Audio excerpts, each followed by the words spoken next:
नमस्कार श्रोताओं, 91.2 मेगाहर्ट्ज की रेडियो तरंगों पर आप सुन रहे हैं उत्तराखंड मुक्त विश्वविद्यालय का कम्युनिटी रेडियो हेलो हल्द्वानी। मैं हूं सुनीता भास्कर और कार्यक्रम लेकर आए हैं बच्चों की दुनिया। दोस्तों, बच्चों की दुनिया कार्यक्रम में आज हमारे साथ मौजूद हैं स्टूडियो में काफी सीनियर मोस्ट बाल रोग विशेषज्ञ डॉक्टर रितु रखोलिया। आप डॉक्टर सुशीला तिवारी राजकीय चिकित्सालय में बाल रोग विशेषज्ञ हैं और हेड ऑफ डिपार्टमेंट हैं और प्रोफेसर हैं राजकीय मेडिकल कॉलेज हल्द्वानी में।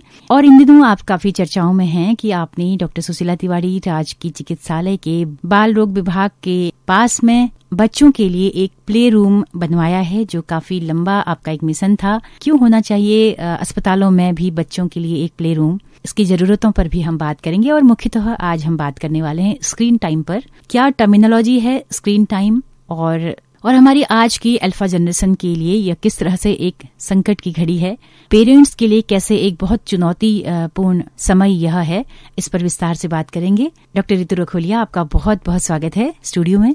थैंक यू सुनीता, आपको यहाँ बुलाने के लिए बहुत बहुत थैंक यू। और मैम आपको बहुत शुभकामनाएं। आपका एक बहुत लंबा जो आपका पेंडिंग जो काम था, आपका एक जो मिशन था कि आपने अपने हॉस्पिटल में अपने ओपीडी के बगल में एक रूम आपने बच्चों के लिए प्ले रूम खुलवाना है, उसमें आपने सफलता पाई है, अभी एकदम शुरू हो चुका है। थोड़ा सा मैं चाहती हूँ कि बताइए उसके बारे में कि क्या प्लान था आपका वो और कैसे आपने उसको फुलफिल किया। एक्चुअली जो है, जैसे हमारे हॉस्पिटल में बच्चे आते हैं तो काफी हद तक बच्चा बीमार आता है, तो हम लोग ये कहते हैं कि बच्चे के दिमाग में अगर कोई एडवर्स मेंटल कंडीशन है या कोई दुख है या दर्द है तो बच्चे के दिमाग की ग्रोथ को वो प्रभावित करता है।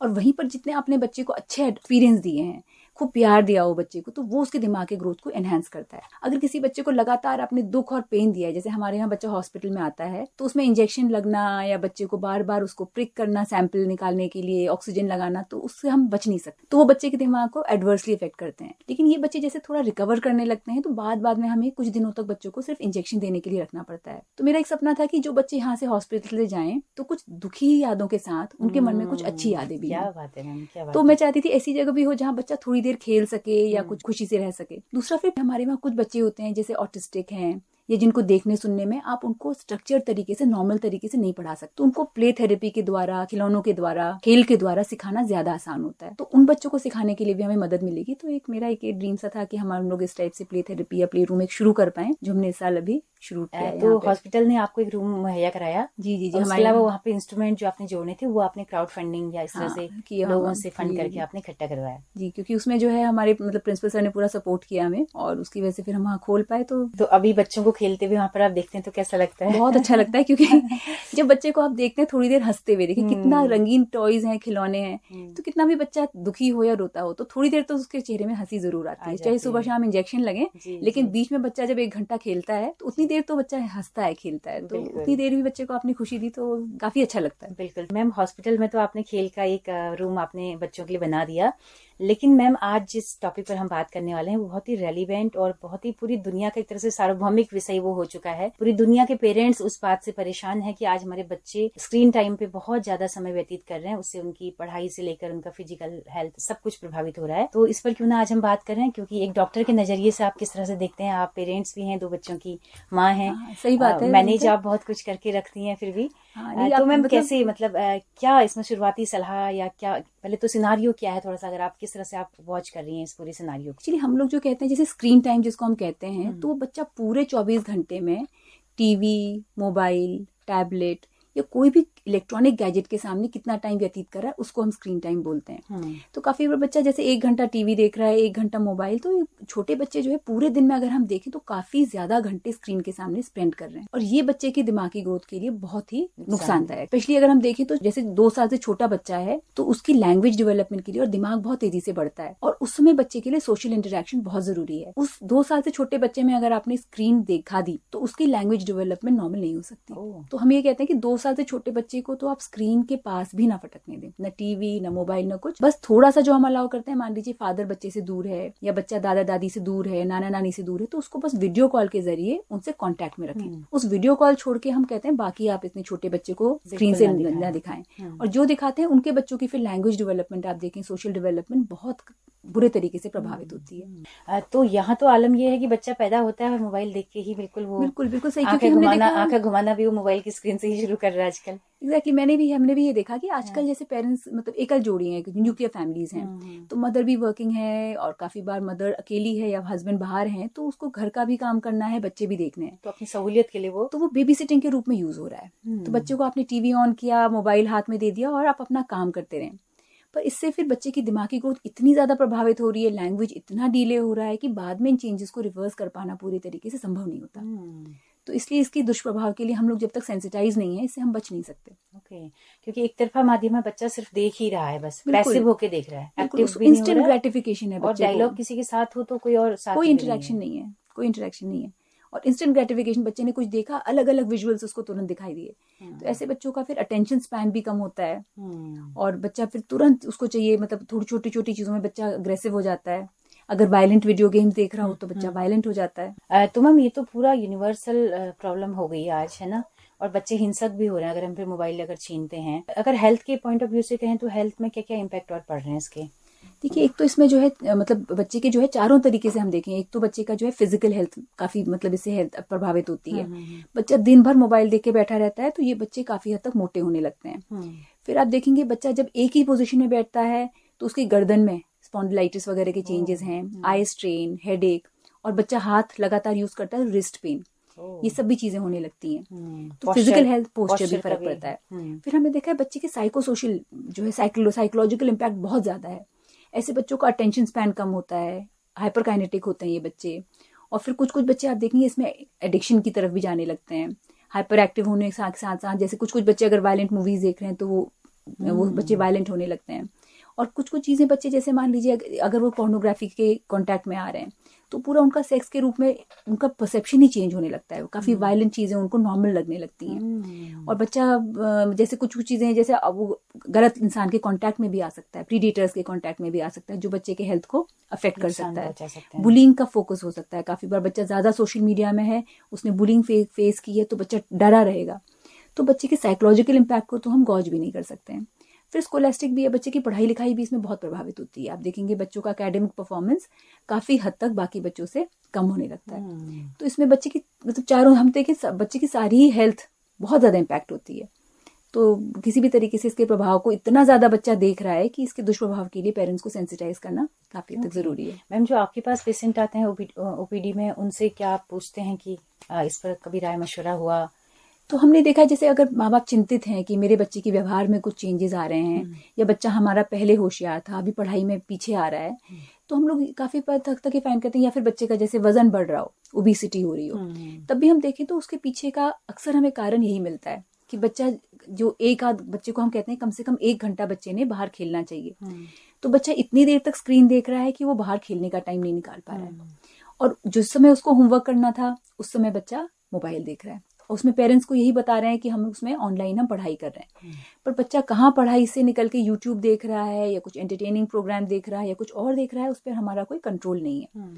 तो पढ़ाई लिखाई प्रभावित अगर आपकी हो रही है, आपका गेम्स, फिजिकल हेल्थ प्रभावित हो रही है, तो ये किसी भी हद तक नॉर्मल नहीं है। आपका बिहेवियर में चेंजेस हो रहे हैं, बच्चा आपको पता है कि बच्चे के लिए नुकसानदायक है, बच्चे को भी काफी हद तक समझ में है, स्पेशली एडोलेसेंट एज ग्रुप में आप देखेंगे कि बच्चे को भी पता है कि मेरे लिए ठीक नहीं है, पर उसका उसमें कोई कंट्रोल नहीं है।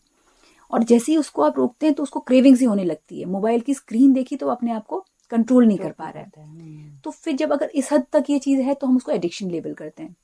फिर हम साइकोलॉजिस्ट की हेल्प, प्रोफेशनल हेल्प लेके उसको डी एडिक्शन करवाते हैं। और उससे कम है, मान लीजिए आपको लग रहा है बच्चा सुनता है माँ बाप की, बस उनको पता नहीं है कि गलत है, तो इन दिस केस आप बच्चे को काउंसिल करके, माँ बाप को समझा के आप उसे कंट्रोल कर पाते हैं। तो जितनी जल्दी आपने इन चीजों के लिए पता चला, उतना जल्दी आपने इसको कंट्रोल कर लिया तो चीजें ठीक रहती हैं।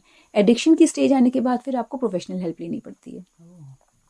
मैम, जैसे हम देखते हैं ना वीडियो जो अगर देखते हैं बाहर के, चाइना के, बाहरी देशों के, तो उन्होंने बहुत सारे खेल डेवलप कर रखे हैं बच्चों के लिए।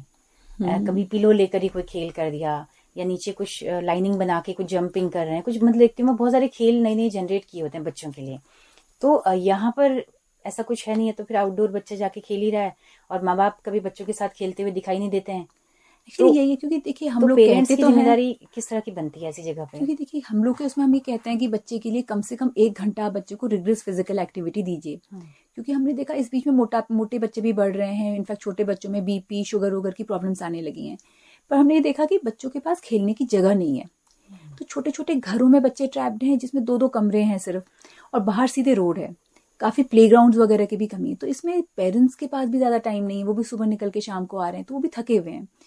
पर इसमें एक रूटीन जैसा बनाना चाहिए जिसमें कि माँ बाप भी 1 घंटा शाम के समय निकाल के बच्चे को आसपास कहीं प्लेग्राउंड हो वहां ले जा सकें। और ये संभव नहीं हो तो कम से कम घर में योगा है, कुछ ऐसी चीज जिसमें बच्चा एंजॉय करता है, वो लंबे समय तक चलती है। तो जो बच्चा अनस्ट्रक्चर्ड खेलता है, जैसे फुटबॉल खेल रहा है, बाकी दोस्तों के साथ खेल रहा है, तो वो खेल आप लंबे समय तक बच्चे से करवा सकते हैं। और अगर ये संभव नहीं है तो योगा है, एरोबिक्स है, जो आप घर में करवा सकते हैं। उस तरीके से फिजिकल एक्टिविटी कराना बच्चे के लिए बहुत जरूरी है। और नहीं तो फिर बच्चा यही सब गेम्स खेलता रहेगा। तो हम लोग भी सेंसिटाइज नहीं है, इसीलिए हम लोग के वहाँ बीमारियों का इंसिडेंस भी बढ़ रहा है और बच्चे एडिक्शन की तरफ ज्यादा जा रहे हैं। बिल्कुल, आर्ट एंड क्राफ्ट के जरिए भी बच्चे थोड़ा सा कुछ नया कर सकते हैं। बिल्कुल, क्योंकि जब बच्चा कुछ नहीं करता, जो क्रूसिया जो पहले हम बुनते थे ना बहुत, वो फिर से लौट के आ रहा है। बिल्कुल सही, हम कहते हैं ग्लैमर देखते हैं तो वो बच्चे बिल्कुल सही है। क्योंकि आप देखिए, जब आप बच्चा कुछ नहीं करता है तो भी बच्चा दिमाग से फ्री है। कुछ नहीं करके अगर बच्चा है तो भी वो कुछ ना कुछ सोच रहा है। वो हो सकता है कुछ ड्राइंग करने लगे, कुछ खेलने लगे घर में ही, कुछ घर में बेकार चीजों से, डिब्बे विब्बे से कुछ चीजें बनाने लगे। तो इससे भी बच्चे की क्रिएटिविटी एनहांस होती है और बच्चे का दिमाग बढ़ता है। तो हम लोग ये कहते हैं, अगर आपके पास कुछ खेलने को नहीं है, आप मोबाइल मत दीजिए।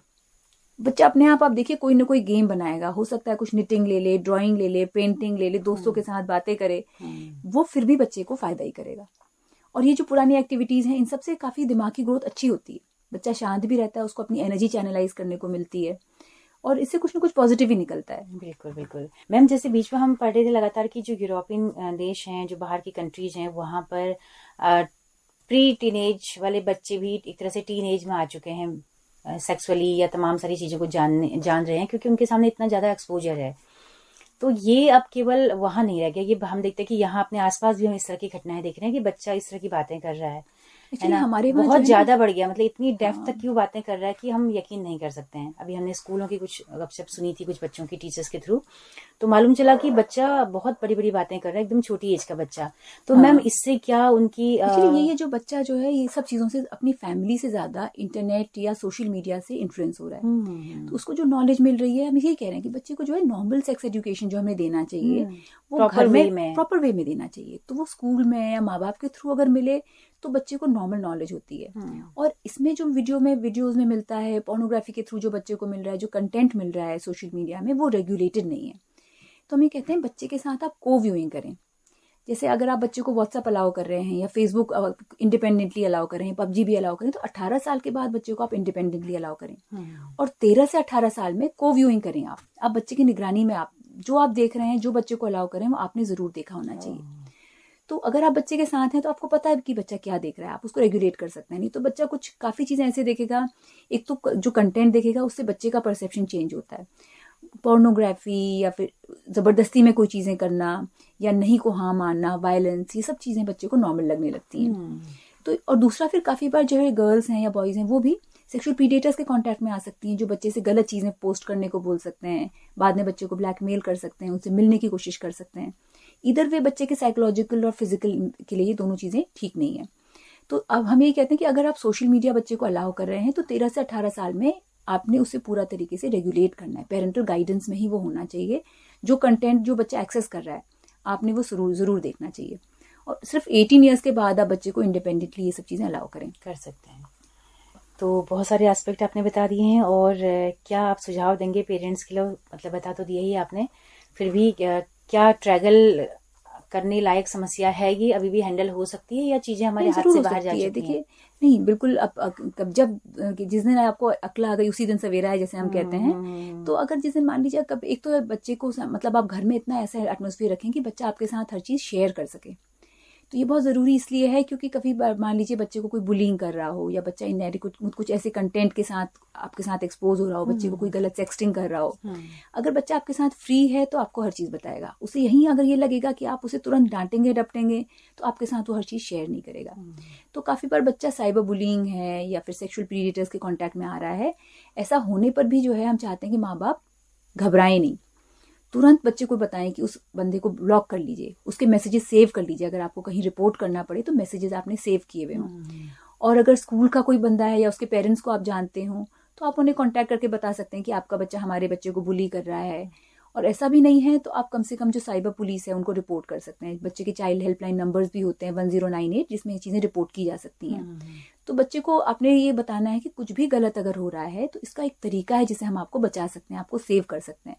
और बच्चे के साथ इतना एटमोसफियर, मतलब इतना खुला एटमोसफियर जरूर रखें जिसमें आपका बच्चे के साथ हर चीज शेयर कर सके और जो वो देख रहा है आप उसे एक्सेस कर सकें। तो सही गलत आप उसके साथ डिस्कस कर सकते हैं।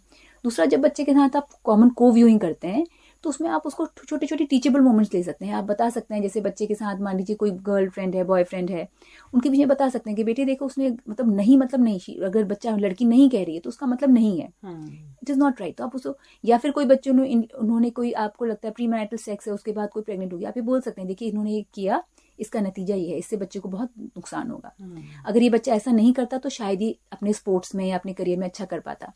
तो बच्चे के साथ को व्यूइंग करके आप उसको छोटे छोटे इंसिडेंट्स लेके समझा भी सकते हैं। तो ये थोड़ा रेगुलेट करना जरूरी है।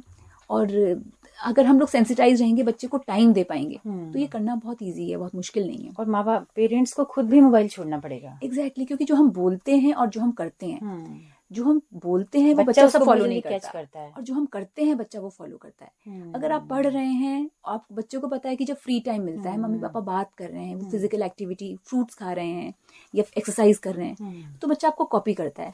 आप दिन भर बैठे हुए हैं और आप पूरी पकौड़ी खा के जंक खा रहे हैं, बच्चे से कह रहे हैं आप हेल्दी खाना खाएं, तो वो फॉलो नहीं होगा। तो बच्चा आप जो करते हैं उसको फॉलो करता है। अगर आप मोबाइल को, जैसे आपने कुछ, हम लोग कहते हैं आप एक डिजिटल हाइजीन मेंटेन करें घर में। जैसे आपका बेडरूम है, उसमें कोई स्क्रीन नहीं होनी चाहिए। सोने से 1 घंटा पहले आप स्क्रीन बंद कर दीजिए। आपका जो खाना जब आप खाते हैं उसमें कोई स्क्रीन नहीं होनी चाहिए। आप आपस में बात कर रहे हो, बाथरूम है, बेडरूम है, डाइनिंग रूम है, तो यहाँ पर से स्क्रीन आउट होनी चाहिए।